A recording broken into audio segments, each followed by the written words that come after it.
All right, looks like we're at time, so let's go ahead and get started. My name is Chinachon, and I'm with NACV and the Consultants Training Institute. I want to welcome to the Around the Valuation World International Webcast. Before we get started, I want to go over a few housekeeping items. First, to obtain CP credit, you must answer all the poll questions that pop up on your screen during today's webcast. If you have an AVW subscription to the international version of our webcast, you'll receive CP credit within 7 to 10 business days after today's webcast. If you have any questions on today's webcast, please feel free to use the Q&A feature in Zoom. Our editors will review those at the end of the show, and we'll respond to your questions at the end of the show today. If you have any questions about NACV or any technical questions, please use the chat feature, as those will be directed to me. With AVW International, we try to cover all the hot topics in the industry that come up, but we can't cover everything during the show. So we do have links to different resources where you can access different information and stay up to breast on current trends in the industry. Today we have Wolfgang Nies, Angie Newman, and Pratik Shah who will be joining us today for the webcast. They are our technical editors. We also have Brian Jones as our advisor. And with that, I'm going to turn the time over to Wolfgang, who will get us started with the webcast today. Yeah, thank you. Thank you, Chanda. Welcome to everybody from Germany. I would like to... Chanda, can you please join the next news, the GACVA news? Yeah, I would like to invite everybody to our 17th Annual International Business Valuation Conference on December 5th and 6th in Düsseldorf. We have so far nearly 400 participants, but there are still some seats available. 11 sessions are in English language, and I think 13 are in German language only, but it's a whole program for 2 days in English, so the keynotes are in English language as well, and 11, as I said, 11 sessions also. So it's a broad buffet on different topics: ESG, valuation risk, intangible assets, transfer pricing, private debt and private equity, and venture capital financing rounds. So startup valuation as well, which is also closely related to our topic today. And it's a pleasure for me to introduce Professor Dr. Bernhard Schwetzler. He's shareholder chair of financial management and banking at HHL Leipzig Graduate School of Management since 1995. Now he's also member chairman of the expert group Fairness Opinion and Corporate Transaction and Valuation of the Society of Investment Professionals in Germany. He is one of the co-founders of the European Association of Certified Valuers and Analysts and member of the board. He is also a member of the editorial board of a magazine focused on corporate finance and business valuation named Corporate Finance in Germany. He is member of the scientific advisory board of the German Private Equity and Venture Capital Association. He has written numerous publications about company valuation. He also acts as an expert witness for courts, and he teaches courses and seminars in corporate finance, private equity, corporate valuation for international firms, and he's also one of our key instructor for the CVA training in Europe. Having said this, back to our topic today, the pricing of earnouts, how to bridge valuation differences. And yeah, it's a pleasure to have you here, Bernhard, and I'm looking forward to your presentation. And having said this, I hand over the micro to you. Well, thank you very much, Wolfgang and Chandra, for the nice introduction. I best start to share my screen here.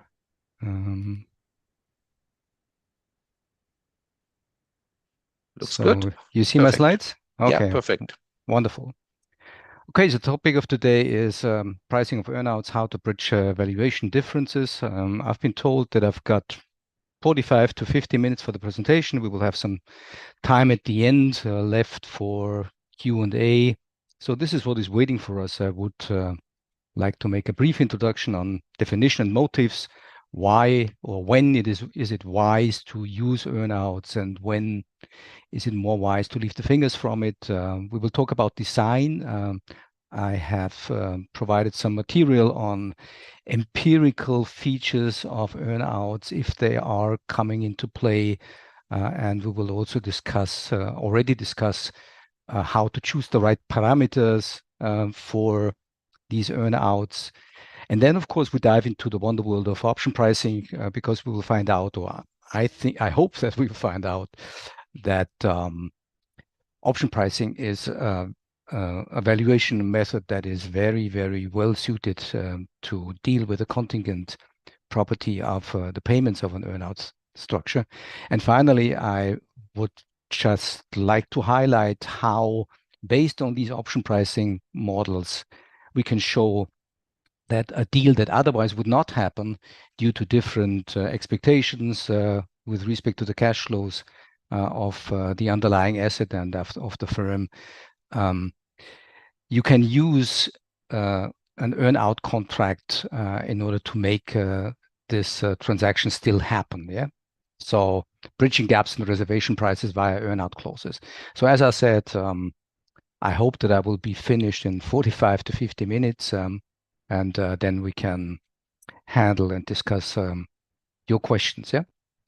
So this is a definition, a very simple and plain definition that I've simply copied out of Investopedia, and that describes earnout and says that an earnout is a contractual provision stating that the seller of a business is to obtain future compensations if, and this is a very important little word, if the business achieves certain financial goals.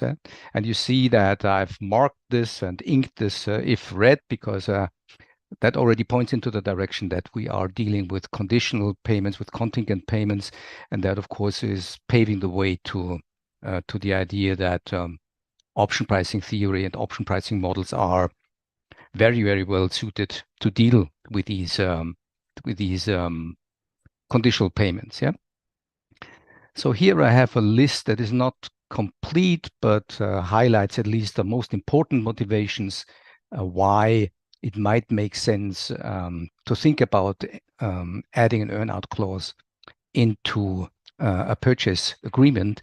So I'd like to start with differing expectations because in the current environment, at least in Germany and in Europe, we are heading towards, I think a recession.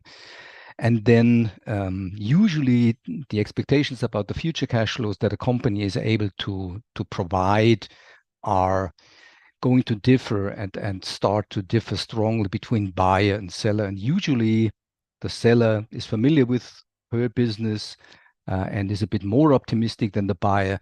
And what we observe is that in crisis times, these different expectations are going to widen and thus make it more complicated to reach a deal and agreement between the two parties without any additional clauses. And I hope that it will become evident as we go that earnouts are perfectly suited or well suited to still reach an agreement between the two, because it puts the upside of future development into the hands and into the pockets of the person and the party that is more optimistic and attaches a higher value to the upside. Yeah. So different expectations are one important motive for including an earn-out clause. Yeah? And this is amplified by the fact that the information level about the quality of the earnings and the quality of information that is available is also different between the buyer and the seller. Usually the setting is that the seller, having run the company for a while, is very familiar about the customer relationships, and the production facilities and the like, then the buyer, and that yields a problem because if this private information is not passed on to the buyer, then it may yield the result of what is usually referred to as a merger regret. So just imagine that the seller or the current owner has a private information about customers that are currently not very happy about the product that or the service that the firm is going to deliver. And of course, it would be not very wise to make this information available to the buyer, because of course that would reduce the price that the buyer is willing to pay. Yeah?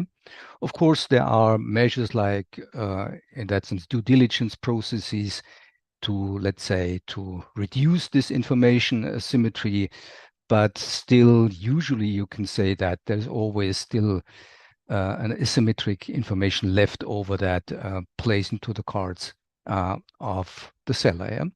So, and this information asymmetry is going to widen in crisis times. And that is one of the reasons why we observe in practice, and there are several empirical studies that support this, that in crisis times, the fraction of transactions that contains earn-out clauses is significantly higher than in boom times. Yeah? And one of the reasons is that differing expectations are going to widen in crisis time, and also the informational asymmetry between buyer and seller is also going to widen. Yeah? Moral hazard is still an open topic that is quite important if the seller has run his company that he or she is about to sell. Yeah. So why then is this important? The reason is that you need, especially if the company is run by the owner, of course, then the owner has, in that sense, close relationships to the customers, close relationships to the suppliers. And of course, in order to make a smooth transition to the new owners, you want the old owner, in that sense, to support this transition. Yeah. And that means that also providing an earn-out clause may create an incentive for the old owners to make this transition happen smoothly between the old and the new owners. Yeah. So these are the motives. Smaller motives, less important, is obviously funding, because of course, I mean, in an earn-out, you make a base payment, and then of course the later payment or the contingent payment happens later, and that means that you don't need that much money upfront. But of course, I mean, later on, if this earn-out gets into the money, still the payment has to be made. But as I said, it's contingent. It only has to be made if you reach certain targets and cross certain thresholds, and the payment has to be made later. So that is sometimes also, in that sense, listed as a potential benefit. So we see here a general list of examples that all have this contingent structure, contingent valuation rights, collars, combinations of call and put combinations. So you see earn-outs or milestone payments. So that is just a rough overview over examples that make later payments dependent on reaching certain milestones or crossing certain thresholds. So I have listed some examples here. All of these examples are unfortunately German, but I think there will easily come some US and international examples also to mind. You see here that this was a transaction where a private equity company, 3i, a large private equity company, has bought a company, and then afterwards it turned out that the quality of this company, of this asset that has been changing hands, was significantly lower than both parties had agreed upon. And you see here that many of these cases are settled out of court. And here you see also that this example also has been settled out of court. And here is a very prominent example from Germany that is also highlighting the fact that these things also happen in large transactions. and that was the case where VDO Automotive had been sold by Siemens to Continental, and it also had turned out that the feeling was that the buyer has paid a too high price for the quality of the asset that has been changing hands. So examples from the US, of course, are also at hand, international ones. For instance, the most prominent one that comes to my mind is the transaction of Autonomy acquired by Hewlett-Packard some years ago, also was disputed afterwards. So in that sense, that points into the direction that even in large transactions, there are cases where there are informational asymmetries, and these informational asymmetries yield the result that after the transaction has been happening, still there is a conflict between the buyer and the seller about the quality of this transaction. Yeah. So this is just again a rough overview over the measures that are at hand and lined up in the timeline of the transaction process. You see here MACs, material adverse change clauses, that play a role in takeover offers that give the bidder the right to step back from his or her offer over a particular time period. You see here vendor loans, earnouts, call and put combinations, participation and additional proceeds. That's something that we in Europe know from the real estate business, that if the buyer passes on the real estate within a certain period, then the seller is participating in the additional proceeds sometimes. So you see all these additional contractual features have contingent character, and in that sense, yield payments that depend on the occurrence of certain circumstances or the crossing of certain thresholds. So let's now look into the data. So I have collected some stuff from a survey that a large European law firm is collecting in an M&A study every year. So these data are from 2023, but I do not expect that the ones from 2024 look dramatically different than this one. Here you see here that, of course, they also ask about the motives behind including an earn-out into a contract. And you see here that the major reasons are, again, overcoming conflicts in valuation. That means different perceptions about the future prospects of the company and the like. Also giving incentives to the management. That was our topic before, with this moral hazard that this transition between the old owner that has been running the company and the new ones is going to be smooth and successful, and to create an incentive for the old owner to support this. So what we see here is already highlighting what I have said, that is reflecting the result of many other studies with a larger sample and more scientific one, admittedly, that in crisis times, the fraction of transactions that contain an earnout clause is increasing. So you see here, post-COVID, you see the increase from 21% to 26% and 27% of the deals of this sample. And that is also something that we see and observe in larger empirical studies, that in bad times, the fraction of earnouts clauses added to a contract is increasing. Yeah.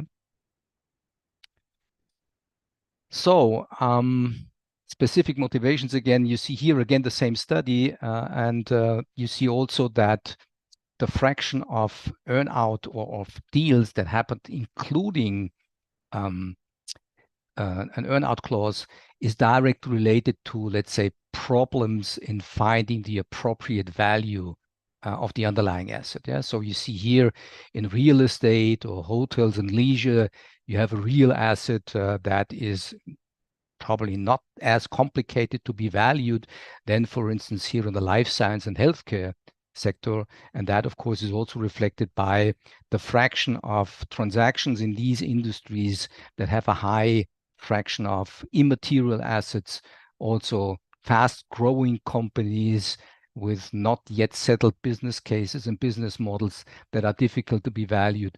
So we see that these industries and these cases face a higher fraction of earn-out clauses in their contracts, in their transaction contracts, than, as I said, plain infrastructure and projects, real estate, where you have, in that sense, a real asset, a tangible asset that is easier to be valued in. Yeah. So this is a very rough sketch and overview over the areas where the literature is going to make contributions with respect to earnouts.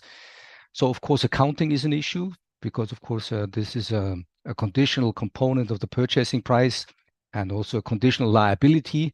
And that of course then has to be shown in your balance sheet as a liability, and an increasing number. I'm not an expert in accounting, but I can tell that, of course, accounting standards, meanwhile, are also able to take this contingent feature of the payments into account by using option pricing models in order to properly price these earnouts. Yeah? Law, contract design, negotiation of purchasing prices, corporate law, and M&A. So in that sense, also takeover regulation plays a role, especially if we have listed companies and takeover offers for listed companies. As I said, in Germany, for instance, these MAC clauses have a significantly lower lifetime than in the US.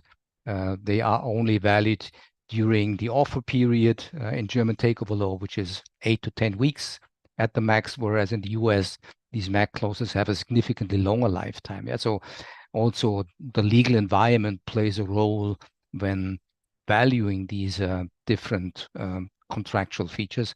And of course, corporate finance plays also a role and analyzes the impact of rating funding for M&A with respect to earnouts. Yeah? So you see here again the two dominant hypotheses that the literature came up with. We already talked about this, and as I said, this is not rocket science. That is a mainstream of the literature, that earnouts are very helpful if there are informational symmetries between buyer and seller, and if there is what is referred to as a symmetric uncertainty. That means if there is a real high degree of uncertainty in pricing the asset that is going to change hands. Yeah?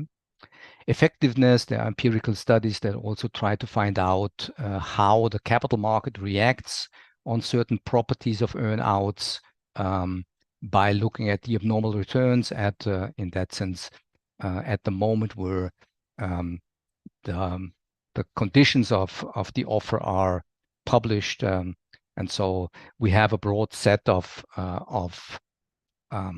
knowledge already, empirical knowledge, about what is helpful to be included and what is not so helpful.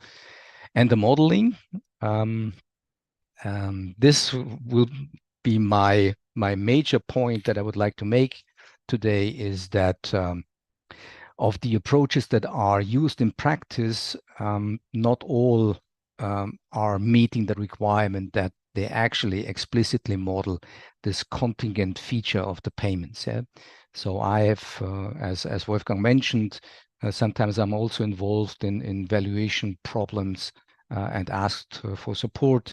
And still you find some transactions that try to cope with earn-out clauses and value and price them based on very simple multiple-based models or plain DCF models. As I said, we will talk about option pricing theory today, and we will also talk about why, or I will try to explain why I think that option pricing theory is very well equipped to price earnouts. Yeah. So this is already a short sketch and overview over the different potential disadvantages that come along if you have an earn-out clause. Some of them will be also showing up later on as we go. So the first large disadvantage is a difficult PMI, post-merger integration. Why? So if you want to price an earnout, then of course you need to make a future estimate of the EBITDA or of let's take the EBITDA of the asset that is going to change hands. Yeah, and if this asset or if this company is then integrated into a conglomerate or merged with another entity, then of course it is difficult to observe in that sense an unaffected accounting figure of the old assets. For instance, there is, and that already points to the second point, the potential manipulation. For instance, if the company is integrated then into a larger entity and you have internal transactions at transfer prices, then obviously it is quite easy to tweak the underlying figures by manipulating the internal transfer prices within this larger company. Yeah? So in that sense, and if you want to avoid this, then of course you need to keep this asset separate, and in that sense, you of course want to the accounting figures of these assets to be as unaffected as possible by any other internal transactions. Yeah? So in that sense, ideally, you would only advise for an earnout if, in that sense, the legal entity is not merged into another one. And by doing so, of course, your projections of EBITDA is no longer observable. Yeah? And also here, as I said, the potential manipulation, I already mentioned one case, for instance, transfer pricing within a larger entity that allows to manipulate the underlying accounting figures.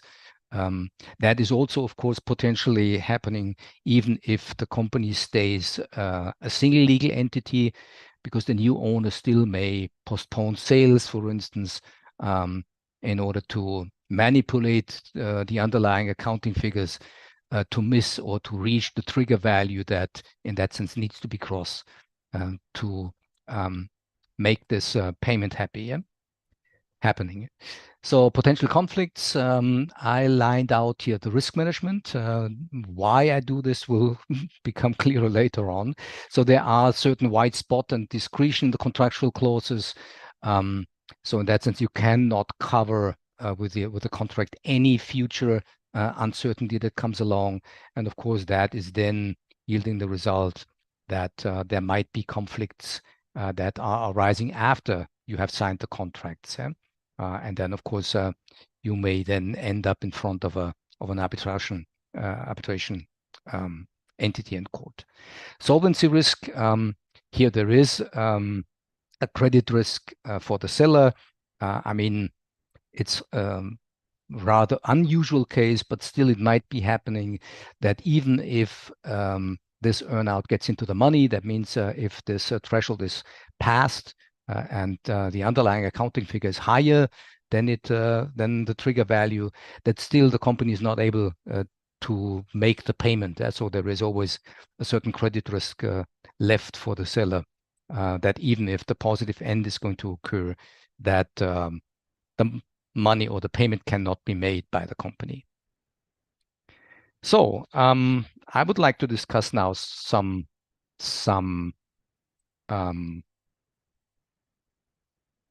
features that have to be fixed in such an earn-out contract, and that also has have an impact, of course, later on when applying our option pricing model in order to price our earn-out. Yeah. So these are the components that are at hand and that, of course, have to be settled. An indicator, that means you need to have a certain trigger variable, and this trigger variable needs to have a certain threshold that needs to be crossed. Yeah. So, and then, of course, also it's important to fix the payment that has to be made if this trigger value is reached or crossed. You need to have a maturity. How long shall this lifetime of this earn-out be? You need to have a mode of measurement. That means first the interval of accounting or of measuring whether this trigger value has been passed or not has to be fixed, and also on whether you have a simple, a multiple, or a cumulative measurement that plays a role. And finally, which plays a lower role or almost no role, is the mode of payment. Yeah, so usually earnouts are settled by cash payments. Yeah. So, and here you see that also I have added some not so recent, as I said, it's international studies are not so frequent, from some quotes from and findings from international studies and empirical scientific studies. And also years ago, we have conducted some interviews, and here you also find some comments that were made by the experts that we have been interviewing for this study. Yeah, so here you see that there is no standardized earnout. So that, of course, all these factors that we have been lining up here can be treated and negotiated very individually. Yeah? So let's start with the underlying and the indicator. Yeah? So you see here that most of these underlyings are related to accounting figures. Yeah? Sales, EBITDA, EBIT. Sometimes you find commodity prices to be attached to earnouts, which, for instance, in certain industries that directly relate to commodities, but the lion's share of the underlyings and the indicators are related to accounting figures. Yeah, you see here firm values. Some proposals go into the direction that you try to calculate the corporate value in a certain year and then compare it against a certain trigger value, and then the earnout is going to happen if you cross this threshold, which is a bit tricky because I mean, you may of course manipulate and tweak accounting figures, but I think that the potential for manipulation on the firm value and the discretion that you have, and that means also the conflicts that may arise later on, are significantly higher if you directly relate to, let's say, corporate valuations. Yeah? So you see here that the lion's share of this study, and that's also something that is supported by empirical evidence of scientific studies, mostly it goes to operating accounting figures and operating accounting surpluses, that is EBIT or EBITDA. You also find here turnover, but of course you mean here the wedge between sales and EBIT is of course the operating margin. You see here that earnings, that means equity earnings after taxes, are less popular, probably because the financing structure and the leverage plays a role and creates a wedge between this. But you see that by and large, we talk about earnouts that are tied to EBIT and EBITDA as accounting figures. Yeah. So the trigger value. The trigger value can be fixed. That means there's a certain threshold that needs to be crossed, and that is already, in that sense, fixed right now, yeah, for future periods. Yeah. Or it is variable. That means depending on the previous years that you say, for instance, it always, the realized EBIT has to grow, I don't know, by 10% or something like this, which is a bit tricky because for the valuation later on, because it makes the entire thing path dependent. Whereas if you fix it right now and say it in absolute terms, next year it's 100 million EBITDA, the year after next year it's 120 million, then as we'll see, conveniently we can use, in that the standardized and shoehorned option pricing theory. Yeah? And also cumulative, that means that, which makes it again path dependent. For instance, that you say, if you miss the threshold this year, you may carry forward the gap into the next year. And first you have to, in that sense, catch up the negative difference of the preceding year in order to bring it into the money in this year. Yeah? So as I said, you are free to choose and to construct your own desired structure of this.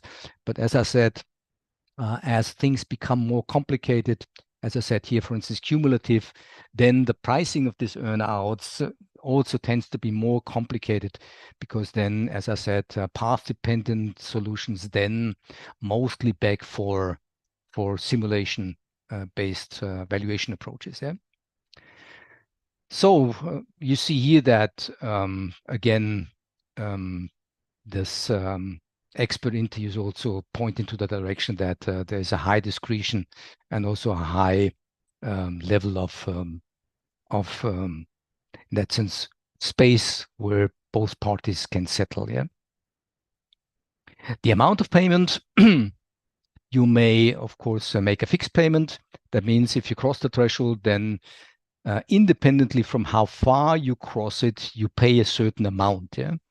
Which is not very advisable because this construction is, of course, prone to manipulation. Just imagine that you cross the indicator and the threshold just by €1 or $1, and the payment that is tied directly to it is, I don't know, $1 million or something like this, and that creates a huge incentive for in that sense, the buyer of the company then running the company, and then, of course, being responsible for the accounting figures in that sense, to let this not happen. Yeah. So in that sense, these fixed payments are not very advisable. Yeah. Variable payments, that means, as we will see, a plain option that the payment depends on how far you cross the threshold.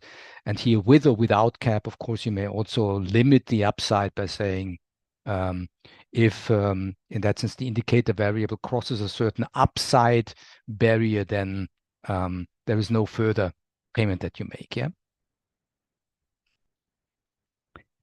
Maturity. You see here, that's again the study of the law firm CMS. You see that there's most of the earnouts are having a contractual lifetime of 1 to 3 years. Yeah. So when choosing this lifetime, of course, you have to weigh two effects against each other. That means that first, the longer the lifetime, the less or the harder it is for the buyer to tweak and to manipulate the accounting figures. Yeah? Because if you move sales from 1 year to the next year, of course, they show up in the next year. And if you have a 3 years lifetime of the earnout, then of course, I mean, moving and postponing earnings and sales figures over 3 years will quite be an effort that, of course, is significantly higher than just moving it from one period to the next period. Yeah. So that means that would, of course, ask for a longer lifetime. On the other hand, I mean, the argument is for the buyer that after a while, of course, the transition shall have happened. And then, of course, any further increase in the earnings is attributable to the effort of the buyer and no longer to the effort of the seller. So in that sense, this transaction shall be, or the transition, excuse me, the transition shall be finished after a while. And that, of course, then would ask for a smaller and shorter lifetime of this earnout. Yeah. The measurement. So here you see that this is an empirical study, a scientific study. That's not a big surprise. Of course, as most of the triggers are related to accounting figures, it would directly relate to the annual statement once a year, because then, of course, also the CPA has been looking over the figures. And so we have one certification from a third party that at least there have not been obvious manipulations of the accounting figures. Yeah. So the method of payment, usually it's cash. So I was surprised about this, the result of this empirical study. As I said, it's a large one. It's an old one, but it's one of the largest one, the paper from Kane. Excuse me, from Kane. I think it was published even in the Journal of Finance. Then I was surprised to learn that still a significant fraction of the transaction shall be paid in stock and not in cash, because usually the situation is that the seller wants to get out. And of course, if you offer him stock in a merged company, then he's still in. So in that sense, I think that cash is the by far most important form and method of payment. Yeah. Other elements, so settlement control, seller protection clauses, and here arbitration rules. Yeah. So it is wise because, as I said, these contracts are, of course, sophisticated, but still there may arise certain circumstances that are, in that sense, not have been foreseen by both parties, and that create a problem afterwards. Yeah. So in that sense, that's a standard that you now, so-called under the veil of ignorance, as people say, you agree on a certain arbitration court. Usually this arbitration court is a private institution that is set up by certain organizations. I think the main arbitration court in Europe is in Paris. Usually you avoid to make this a case of the legal court. And that is also, in that sense, bad for research because the rulings of these arbitration courts are not published. At least we did, while trying hard, we were not able to get our hands on the rulings of these arbitration courts. So again, bright sides and dark sides, when to go for an earnout and when not to go for an earnout. High uncertainty, volatile business environment, and also in that sense, a high fraction of intangible assets that drive the value. No integration of the target. As I said, it is good if the target remains a separate legal and economic entity, because then, of course, the underlying figures in the underlying matrix cannot be manipulated and affected. And also if the seller remains within the company, because then the transition can be, in that sense, smoothed by him or her. And also if the seller remains within the company, she can still, in that sense, verify these figures. Yeah.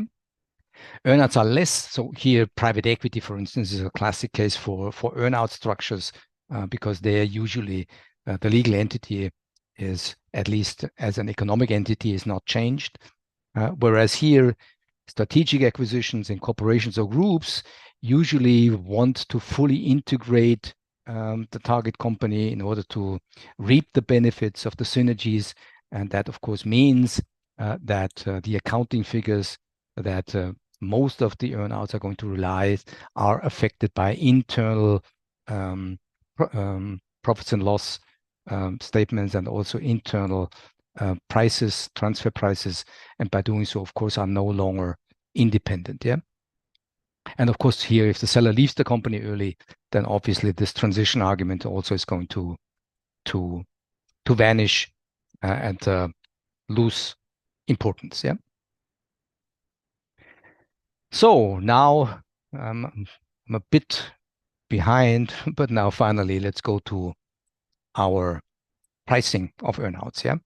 So I strongly favor the application of option pricing theory to value earnouts, and I hope it will become clear while we go why I'm not a friend of multiple-based or also not a friend of DCF, shoehorn DCF approaches to price the earnouts. Yeah, this is the reason.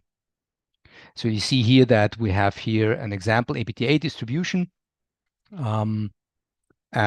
which may have certain features here. And you see the payoff distribution of an earnout. Yeah, so you see the strike price here is 25 million, and you see here this is the distribution of the EBITDAs that are above the 25 million. And you see it's clearly cut off. Yeah, that's due to this contingent feature of the earnouts, and it is asymmetric. That means even if first it is extremely difficult to calculate this expected value of this conditional distribution, because you see here it doesn't have, in that sense, any let's say theoretical distribution at hand that would allow us simply to calculate the expected value. So if we would really want to calculate the conditional expected value of this distribution here, we would still, even if this distribution follows a normal distribution, we would still have, and that's to go into the bits and calculate this by simulation. Yeah? And second, even if we would know the conditional expected value of this distribution, it would be not very advisable to use, for instance, any cost of capital to discount it, because the cost of capital is an expected rate of return of an alternative asset, and usually these expected rate of returns of the alternative assets are symmetric. That means they do not reflect this cut-off property that we see here in the cash flows. Yeah. So in that sense, even if we would be able to calculate some sort of conditional expected value, we would still not be able to find an appropriate discount rate for it. Yeah. So these are my favorite ways that I propose option pricing theory. Yeah, so you see here, I mean, barrier options are in that sense not important for us here. That are options that cease to exist or come into life if the underlying is going to reach a certain barrier. So we talk about these cases where we have a certain term, and then at the term we look on whether, in that sense, the underlying price is above or below the threshold. Yeah. So, and you see here that there are two standard features that we are looking at here. You may say if the payoff is fixed, that means if we cross the threshold, then a fixed payment, not independently from how far we cross it, comes to play. Then we would have here a binary option. I already said that this is not very advisable due to the huge incentives that it would create to manipulate. So we will talk here about this case, a European plain vanilla call or put option. That means that the payment depends on how far you are across the threshold. Yeah. So that is the basic idea of what I would like to show you right now. Yeah. So I have to apologize, but I mean, I'm a professor, so I have the allowance to show at least some equations. So this is the shoehorned version of a plain Black-Scholes call options. Yeah? And you see many of the options of the properties, and many of the input factors here are related to our earnout case. Yeah, you see here this is a multiplier. You see here that the underlying in our case is the EBIT figure. So in that sense, the trigger value is the EBIT, and also the underlying figure, the variable is the EBIT.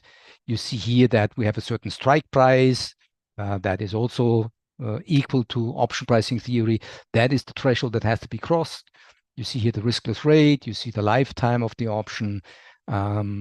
We will concentrate on this one here. Yeah, what is inside this red marked position here, because usually you find here the current value and the current market price of the underlying of the call. Yeah? Usually it's S0, which is the current stock price of the stock, if the stock is the underlying of this call. Yeah. So, but we see something different here. So you see here that the EBIT plays a role. Of course, I mean, this is the underlying of our earnout. Yeah, and you see what we actually see here is the present value of, in that sense, the future EBIT figure. Yeah. So you see here that this is the risk neutral growth rate times the current EBIT. The current EBIT is not a random variable. So if we multiply the risk neutral, risk adjusted growth rate with the current EBIT, then we get the distribution of the future EBIT. Yeah. So, and it's already risk adjusted. We will see how to derive this risk neutral probability, risk neutral growth rate here. So mu Q, which is in that sense this risk adjusted growth rate times the current EBIT, is the expected risk adjusted EBIT in the future, in one period, for instance. And then we use, you see here, minus e to the power of minus RF. We discount this risk adjusted EBIT over one period or over t periods again. And that is, in that sense, some sort of a calculation of the present value of the future EBIT, which is then admittedly shoehorned, some sort of a present value of this EBIT. Yeah. So you see the first step is e to the power of mu Q times EBIT. This is the risk adjusted expected value of the EBIT in the future. And as it is risk adjusted, e to the power of minus RF times t, that is then discounting this risk adjusted EBIT figure back. So what we see here is also some as I said, admittedly shoehorned present value of the future EBIT. Yeah. And then N of D1 and N of D2 are also the risk-adjusted probabilities for these two components. Yeah.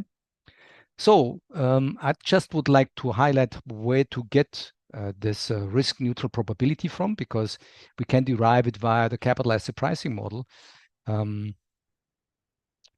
I will just highlight the idea. You forgive me for the many equations here, but the idea is we are able to derive this risk-neutral probability, or sorry, risk-neutral growth rate from the capital asset pricing model. You see here the plain vanilla one-period capital asset pricing model. This is the beta factor.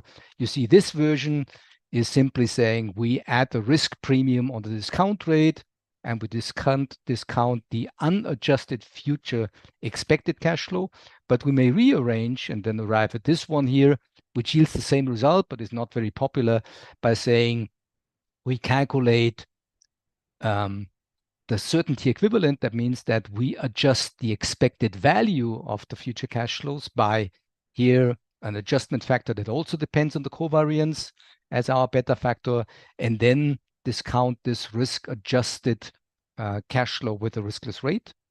And then the final step is if we say that the future cash flow, uncertain cash flow distribution, is modeled by multiplying the current realized cash flow with 1 plus an uncertain growth rate and rearrange a bit, then we end up here. Yeah. So the idea is this is still the capital asset pricing model.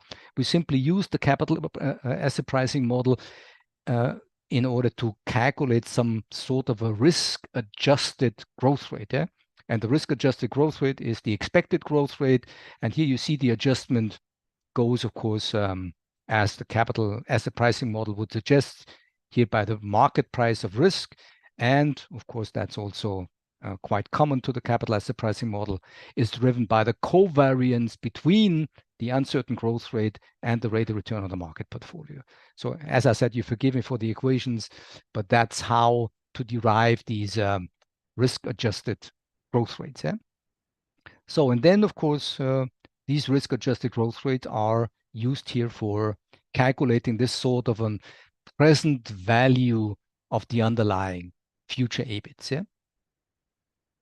So,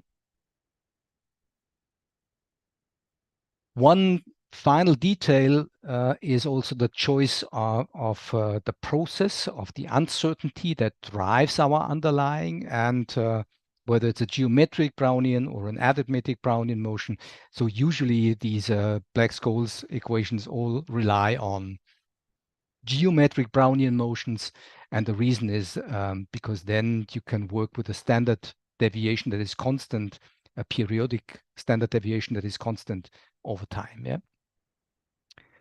So late but not too late, finally an example. Yeah. So you see here, this is the input for our equation. You see that buyer and seller have an agreement, so they see the same, or they derive the same market parameters here: the one-period risk-free rate, the market risk premium, the volatility of the market rate of return that we need for the market price of risk. Here, the correlation, EBIT growth rate, and market return. So, but I would like to stress the difference in expectations here. Yeah. So you see here, this is the unadjusted expected long-term EBIT growth rate. And you see that the seller is significantly more optimistic than the buyer. She expects 15%, whereas the buyer is conservative and said, well, I do not expect any growth. And here both are also disagreeing about the volatility, the risk of the EBIT growth. The seller attaches a higher risk to this uncertain future growth rate as the buyer. And you see also both arrive at significantly different reservation prices. You see here even, of course, I mean, both observe the same current EBIT, but you see that the reservation price for the buyer is 20.4, whereas the one for the seller is the minimum price that she wants to have is 24. So no deal would happen if there would be no earnout. Yeah. And now I just would like to highlight how adding an earnout to the structure might, in that sense, reduce the problems and might make this transaction happen. You see here, I mean, we even have a little synergies here, 1.5 million, but still that does not do the trick to reach a positive agreement between the two. Yeah. So this graph is simply highlighting the mechanism that we use with earnouts. Yeah. So you see that obviously the seller is more optimistic than the buyer, because obviously the expected value of this distribution is far to the right, is higher than the one of the seller, one of the buyer. And also you see how important it is for the risk that in that sense, the volatility of the underlying of the future EBIT is also higher for the sellers. And if you look at the probability mass behind or below these two curves, you see also that obviously there is a higher mass below the curve for the seller than it is for the buyer. And the idea now is move the upside into the pockets or into the area of those party who has a higher probability and then reaches a higher value for the upside. Yeah, and that's exactly what we will do with our earnout structure. Yeah. So I will show in a second, or no, I will show it right now. So you see here the equation again, and I just would like to highlight how we arrive at this line here. Yeah. So with a lifetime of 2 years here, the earnout has a value for the seller of 6.6 million, and it has a value for the buyer of just 1.3 million. That means there's a gap between 5.3 million. The earnout is for the seller 5.3 million more valuable than it is for the buyer. And that, in that sense, is then able to bridge the negative gap between the underlying reservation prices. How do we arrive at these two prices and these two values? Well, we simply plug in the data into our equations. So we calculate the risk-adjusted and risk-neutral growth rates for both parties. So plugging in the figures here, you see that the seller has a risk-adjusted growth rate of 11%, whereas the buyer has a negative one. It has an unadjusted one of 0, and then making this discount for the risk from the capital asset pricing model, we end up even with a negative risk-adjusted growth rate. And now plugging these figures in, you see here -3% is the negative growth rate for the bid and the buyer. Here 11% is the one for the seller, 1.5% is the riskless rate, 2.4 million is the strike. So if we look back here, you see that this is the strike price of 2.4 million that both parties have been agreeing upon. So you see then we calculate here the risk-adjusted probabilities, D1 and D2, and that yields then these risk-adjusted probabilities. And here you see then the earnout has a value for the bidder of 1.3 million because the bidder is pessimistic about the future, and he does not, or she does not think that the EBITs will make it into the money. Whereas you see here, it carries a value for the seller of 6.6 million. And you see that the gap between the two, that's a 2-period thing. You see it here by the 2 years lifetime. So 6.6 minus 1.3, that creates a positive gap of 5.3. And this positive gap of 5.3 is higher than the one here, 3.6, that is based on the reservation prices between the two. Yeah. So adding this earnout clause to the deal may create a positive overlap between the two. Yeah. And that's what we see here in our final slide. Here, you see here, if both parties settle on an agreement where we say we'll make an upfront payment of 18.5 billion that is going to change hands right now, and then we enter this agreement about the earnout, then you see here, this is the old reservation price without synergies for the bidder, that was 20.4. And you see here the package that she is paying for that is lower than 20.4. It is 19.8.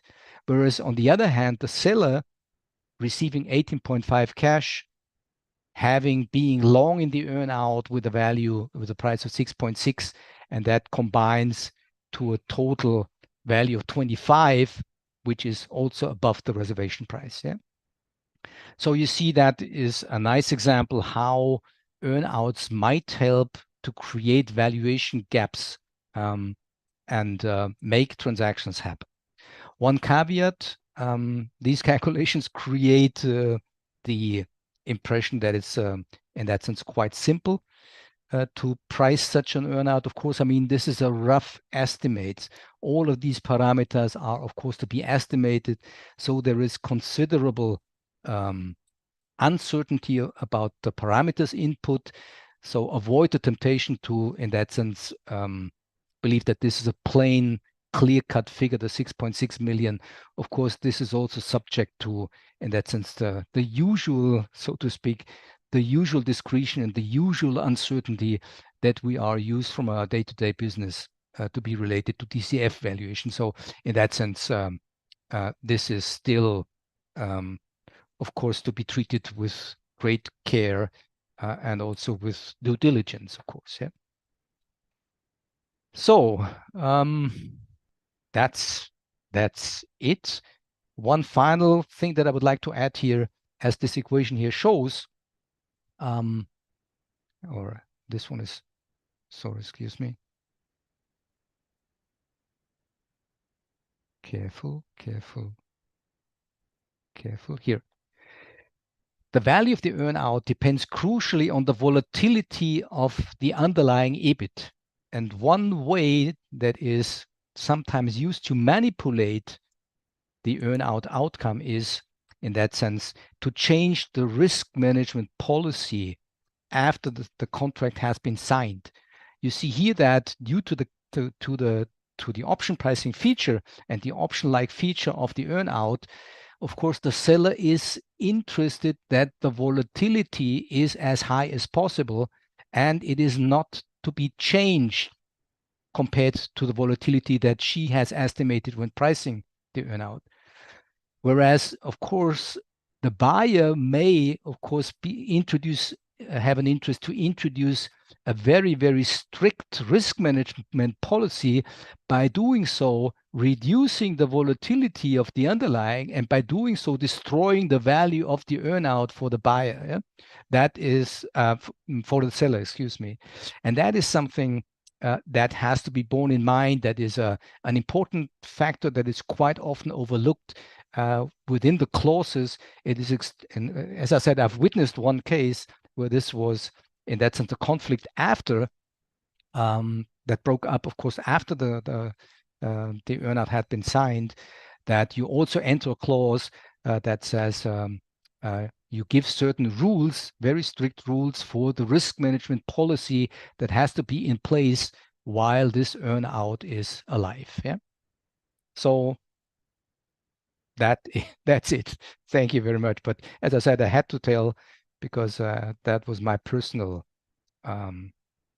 experience with earnouts. Okay, so Yeah, thank you, Bernhard. Happy to answer questions. Sorry for extending that a bit. Not a problem. So there's one question. So in real life, many earnouts will be path dependent, and then we will need to use Monte Carlo simulation instead of option pricing. Yeah, that's true. Yeah, so in that sense, if you have complicated features, for instance, if you make it path dependent, that you say we make it dependent on, or if you work with these carry forward structures, that you say you missed the earnout by 10 million in the last year, so we carry this forward into the next year and the like. So that is then, of course, begging to introduce simulation features. But here, if you take these plain vanilla things and if you solve it via simulation, you will end up exactly by the same price and the same values that occur if you use the equations. Yeah. Okay. Another question. Do we have a best practice for selecting the volatility as an input? Ooh, I mean, there are industry figures that sometimes are published by, I think, also consulting companies. I think also that there are research institutions. Best things, I think that Yeah, I'm pretty sure that Aspar Damodaran is going to offer some information on this as well, industry-wise, that he provides estimates for the volatility in certain industries. Yeah. Okay. Yeah. One question from my side. So what I understood that one of the key input factors is this risk-adjusted growth rate. Yep. And you suggested that starting with the beta, with the CAPM, and turning the CAPM into this risk-adjusted growth rate. What about leverage? So we apply all these on EBIT figures. If we start with the CAPM world, we all know that the betas on covariances, etc., are affected by leverage. Yep. Should we try to exclude the leverage? That's a very good question. So I'm quite sure, I'm not able to prove it right now from the top of my head, but I'm quite sure that this amplifying effect from the leverage factor that we observe in the rate of return on the equity, that is in place here also for the growth rate. Yeah? So you are right. I should have marked this growth rate as being some sort of an unlevered growth rate of the EBIT figure. Yeah. And I think, as I said from the top of my head, I believe, without being able to prove it right now, I believe that this effect is also, of course, affecting the growth rate. Yeah? That the volatility of the growth rate, or to be more precise, the covariability, the covariance is depending on the leverage of the company. Yeah? Okay. Yeah. Good point. Thank you, Bernhard. I hope we all can sleep very well after diving into these formulas. So, but thank you so much for this deep dive. If there are any questions open and left open, just pass it on to me. I will try to do my best to answer them. Yeah. Okay. So we are on a little bit out of time. Thank you, Bernhard. Thanks for having me. Yeah, our next Around the Valuation World show will be on October 21st. Completely different topic. Over the past 25 years, I've learned that misunderstandings between business, property, real estate, and asset valuers are very often due to a lack of understanding of technical languages.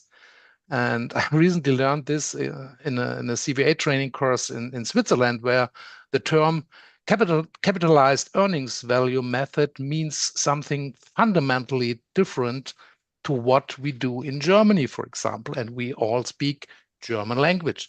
So we will have two professionals in the asset valuation on October 21st, Alexander Ruden and Jim Reinhardt, and we will discuss the topic working with a tangible asset appraiser from a perspective of a business valuator. So let's see what will happen in October. Thank you, Bernhard. Thank you, Andrew, Pratik, and Chanda. And thanks to everybody for staying a little bit longer. But I think it was worth. Thanks, and see you in October.